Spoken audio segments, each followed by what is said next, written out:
नमस्कार, मैं हूं पम्मी। प्योर पटना में आपका स्वागत है। आज है 27 मई, दिन बुधवार। खबरों की ओर बढ़ने से पहले डालते हैं एक नजर आज की सुर्खियों पर। पटना के बापू टावर में आयुष्मान योजना की बड़ी समीक्षा। पटना का 96 साल पुराना पावर प्लांट बनेगा म्यूजियम। पटना में डिजिटल माध्यम से तेजी से हो रही जनगणना प्रक्रिया। पटना में जल जमाव मॉनिटरिंग के लिए डिजिटल कंट्रोल रूम तैयार। एयरपोर्ट पर रियान वैभव के वीडियो ने मचाई सोशल मीडिया पर धूम। तो चलिए बढ़ते अब तक की 25 बड़ी खबरों की ओर विस्तार से। पटना के बापू टावर में आयुष्मान योजना की बड़ी समीक्षा। पटना के बापू टावर में बिहार स्वास्थ्य सुरक्षा समिति की राज्य स्तरीय समीक्षा बैठक में आयुष्मान भारत डिजिटल मिशन और मुख्यमंत्री जन आरोग्य योजना की प्रगति की समीक्षा की गई। सीईओ शशांक शेखर सिन्हा ने आयुष्मान कार्ड निर्माण में तेजी लाने और अधिकारियों को नियमित फील्डिंग दौर करने का निर्देश दिए। अधिक सरकारी और निजी अस्पतालों को योजना से जोड़ने, इलाज की गुणवत्ता सुधारने और क्लेम भुगतान में पारदर्शी सुनिश्चित करने पर जोर दिया गया। फ्रॉड रोकने के लिए लाइव ऑडिटिंग की बात भी कही गई। बिहार में अब तक 4.12 करोड़ लोगों को आयुष्मान कार्ड जारी हुए हैं और 5,488 करोड़ रुपए का मुफ्त इलाज उपलब्ध कराया गया है। पीपीयू में इसी सत्र से शुरू होंगे 3 नए कोर्स। पाटलिपुत्र यूनिवर्सिटी में इसी सत्र से 3 नए डिग्री कोर्स शुरू करने की घोषणा की गई है। इसमें BSc digital electronics, BCom banking finance एवं इंश्योरेंस और बीकॉम रिटेल ऑपरेशन शामिल है। ये course college of commerce, Ganga Devi Mahila Mahavidyalaya और जेडी विमेंस कॉलेज में संचालित होंगे। पटना कोर्स में 60 सीटें होंगी। 4 वर्षीय पाठ्यक्रम में पहले 3 वर्ष पढ़ाई और चौथे वर्ष इंटर्नशिप होगी, जिसमें छात्रों को मानोदय मिलेगा। प्रति सेमेस्टर 12,000 रुपए शुल्क तय किया गया है। छात्र समर्थ पोर्टल के माध्यम से आवेदन कर सकते हैं। पटना का 96 साल पुराना पावर प्लांट बनेगा म्यूजियम। पटना का 96 साल पुराना करबिगहिया थर्मल पावर प्लांट अब पावर म्यूजियम के रूप में विकसित किया जाएगा। 1930 में अंग्रेजों के शासनकाल में बने इस पावर प्लांट में कभी राजभवन, पीएमसीएच, सचिवालय और पटना हाईकोर्ट को बिजली आपूर्ति होती थी। 1984 में तकनीकी और जगह की कमी के कारण इसका संचालन बंद कर दिया गया था। अब इसे पर्यटन, शैक्षणिक शोध और विरासत संरक्षण के केंद्र के रूप में तैयार किया जाएगा, जहां लोग बिजली उत्पादन के इतिहास को जान सकेंगे।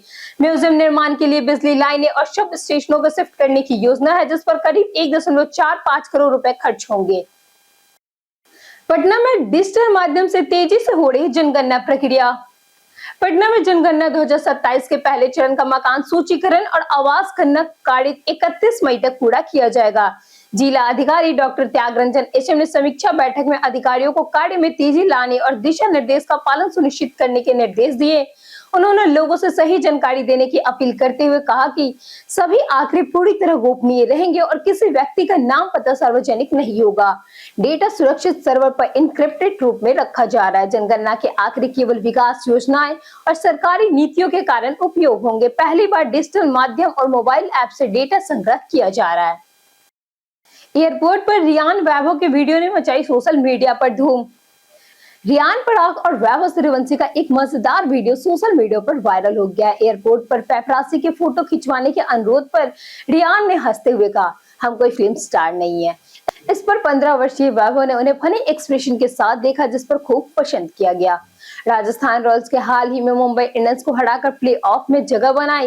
वैभव ने इस सीजन में 14 मैच में 583 रन बना और 53 छक्के जड़े हैं। उनका सपना T20 में 200 रन बनाना और क्रिस गेल का रिकॉर्ड तोड़ना है। जानिए आज कैसा रहेगा पटना की मौसम का मिजाज। आईएमडी के अनुसार आज पटना समेत बिहार के अधिकांश हिस्सों में मौसम गर्म, शुष्क और धूप से रहने की संभावना है। दिन का अधिकतम तापमान 37 से 38 डिग्री सेल्सियस तक पहुंच सकता है, जबकि न्यूनतम तापमान 27 डिग्री सेल्सियस रहेगा। तेज धूप और उमस के कारण दोपहर के समय गर्मी अधिक महसूस होगी। पूर्वी और उत्तरी पूर्वी दिशा से हल्की हवाएं चलेंगी, जिससे मौसम में मामूली राहत मिल सकती है। पटना, दक्षिण और मध्य बिहार में बारिश की संभावना बेहद कम है। वहीं किशनगंज, पूर्णिया और अररिया जैसे उत्तर पूर्वी जिले में हल्के बादल या मौसमी बादल देखने को मिल सकते हैं। बिहार में लीज पर दी जाएंगी विभागीय खाली जमीन।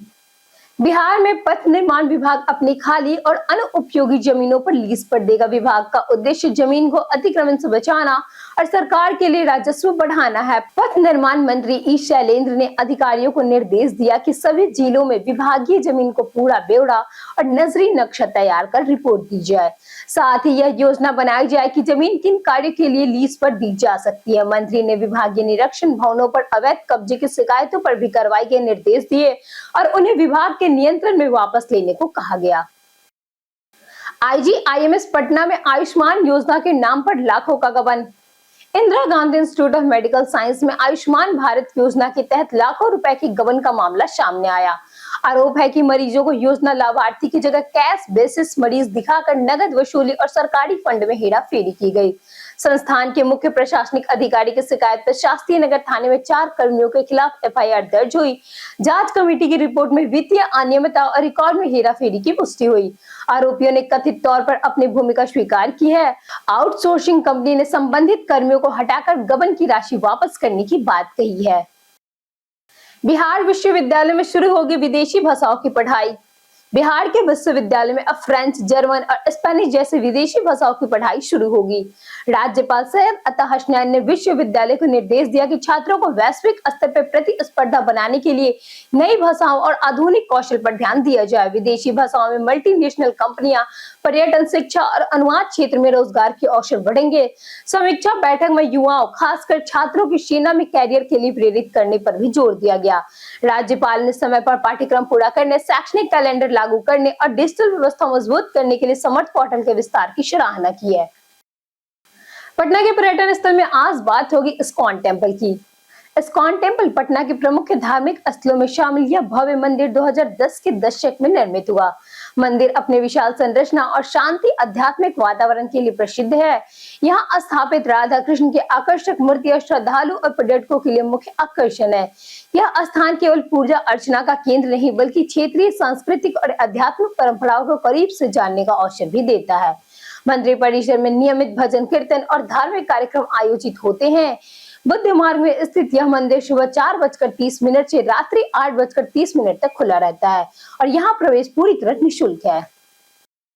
बिहार परिवहन विभाग का DTO पर सख्त आदेश।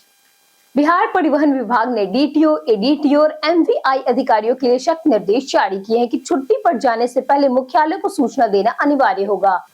बिना सूचना अवकाश पर जाने की कार्रवाई होगी और समीक्षा बैठक में अनुपस्थिति पर नाराजगी जताई जाएगी। लंबित कार्यों पर 24 घंटे में कार्रवाई के निर्देश दिए गए। जिला परिवहन कार्यालय की हर 6 महीने में 10 बिंदुओं पर रैंकिंग होगी। बेहतर प्रदर्शन वाले जिलों को सम्मान मिलेगा और जिम्मेदार अधिकारियों को चिन्हित किया जाएगा। सभी जिला कार्यालय मासिक रिपोर्ट भेजनी होगी जिसमें काम, राजस्व और लंबित मामलों का विवरण रहेगा। पटना में आवारा कुत्तों का बढ़ता खतरनाक आतंक। पटना में आवारा कुत्तों के हमले में तेजी आई है, जहां रोजाना 100 से अधिक लोग काटे जा रहे हैं। अस्पताल में एंटी रेबीज वैक्सीन के लिए मरीजों की भारी भीड़ है। IGIMS में अप्रैल 2025 से अब तक 2800 से ज्यादा मामले आए। वहीं PMCH में रोज 75 से 85 मरीज पहुंच रहे हैं। न्यू गार्डनर रोड अस्पताल में हजारों लोगों को वैक्सीन दी गई है। गर्मी में कुत्तों के आक्रामक होने से हमले बढ़ रहे हैं। डॉक्टर के अनुसार घाव को साबुन पानी से धोकर तुरंत अस्पताल जाना चाहिए और एंटी रेबीज वैक्सीन लेना जरूरी है। साथ ही सभी डोज समय पर पूरा करनी चाहिए। पटना में जल जमाव मॉनिटरिंग के लिए डिजिटल कंट्रोल रूम तैयार। पटना में मानसून के दौरान जल जमाव से निपटने के लिए बुध को 30 मई तक एक डिजिटल कंट्रोल रूम तैयार कर रहा है, जिसमें नालों और पंप हाउसों की रियल टाइम मॉनिटरिंग होगी। पानी का स्तर बढ़ते ही ऑटोमेटिक पंप चालू हो जाएगा। बुध को MD के अनुसार बचे हुए काम मई के अंत में किए जाएंगे। अधिकारियों की तैनाती भी की जाएगी। लगभग 5 किलोमीटर सड़क रीस्टोरेशन में 3.8 किलोमीटर कूड़ा रोड कंस्ट्रक्शन विभाग को सौंपा जा चुका है। शहर में 56 अस्थायी और 35 अस्थायी DPS और कुल 364 पंप जल निकासी के लिए लगाए जाएंगे। 8 नए DPS भी तैयार हैं। पटना के गर्दनीबाग में कचरे से सड़क का एक लेन ब्लॉक। गर्दनीबाग इलाके में सड़क का एक लेन कचरा डंपिंग के कारण पूरी तरह ब्लॉक हो गया, जिससे यातायात रॉन्ग साइड से चल रहा है और हादसे का खतरा बढ़ गया है। पास में अस्पताल, वित्त भवन और हनुमान मंदिर होने से लोगों की परेशानी और बढ़ गई है। दुर्गंध और गंदगी से स्थानीय लोग बीमारी की आशंका जता रहे हैं और प्रशासन की लापरवाही का आरोप लगा रहे हैं। कई लोगों ने बार बार आश्वासन के बावजूद समाधान न मिलने पर नाराजगी जताई है। नगर निगम ने सफाई शुरू की है और एजेंसी को शौकाज नोटिस जारी की है। काम 2 शिफ्टों में चल रहा है। बिहार पुलिस भर्ती परीक्षा की बदली तिथि। बिहार पुलिस दूरसंचार एवं तकनीकी अधीनस्थ संवर्ग में सिपाही की 993 पदों पर भर्ती परीक्षा की तिथि बदल दी गई है। अब यह परीक्षा 21 जून 2026 के बजाय 28 जून 2026 रविवार को आयोजित होगी। यह बदलाव नीट यूजी 2026 परीक्षा के कारण किया गया है ताकि किसी प्रकार की कोई टकराव की स्थिति ना बने। परीक्षा दोपहर 12 बजे से 2 बजे तक एक ही पाली में होंगी, जबकि रिपोर्टिंग समय सुबह 10 बजे से 11 बजे तक रहेगा। अभ्यर्थी 15 जून से वेबसाइट पर परीक्षा केंद्र की जानकारी दे सकेंगे और 22 जून से ई एडमिट कार्ड डाउनलोड कर पाएंगे।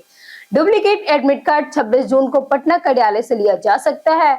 सभी अन्य निर्देश पहले जैसा ही रहेगा। बिहार विधान परिषद की 10 सीटों पर 18 जून को होगा मतदान। बिहार विधान परिषद की 10 सीटों पर 18 जून को चुनाव होगा, जिसमें 9 नियमित और 1 उपचुनाव की सीट शामिल है। पूर्व सीएम नीतीश कुमार के इस्तीफे से खाली सीट पर भी मतदान कराया जाएगा। सीट बंटवारे में जेडीयू को 4, बीजेपी को 3, जबकि एक सीट एलजेपी और आरएलएम को मिलने की संभावना है। चिराग पासवान अपने भांजे श्रीमान मिनाल को एमएलसी बनाने की तैयारी में है। जेडीयू और बीजेपी दोनों नए चेहरों को मौका देने पर विचार कर रही है। सामाजिक समीकरण साधने के लिए ईबीसी, मुस्लिम, दलित और स्वर्ण नेताओं को प्राथमिकता मिल सकती है। पटना में कैश वैन लूट की साजिश, एक अपराधी हुआ गिरफ्तार। पटना के राजेंद्र नगर स्थित एचडीएफसी बैंक के पास कैश वैन लूटने पहुंचे एक बदमाश को ड्राइवर की सूझबूझ से पकड़ लिया गया, जबकि उसके 2 साथी फरार हो गए। गिरफ्तार आरोपी पुनाशी पासवान पिपलावा का रहने वाला है। कैश वैन एटीएम में पैसा डालने के बाद बैंक में 8 लाख रुपए जमा करने पहुंची थी। चालक कुणाल को बदमाश पर शक हुआ और उसने हथियार बंद आरोपी को दबोच लिया। जांच में सामने आया कि जहानाबाद के 2 बदमाश के साथ मिलकर लूट की साजिश रची गई थी।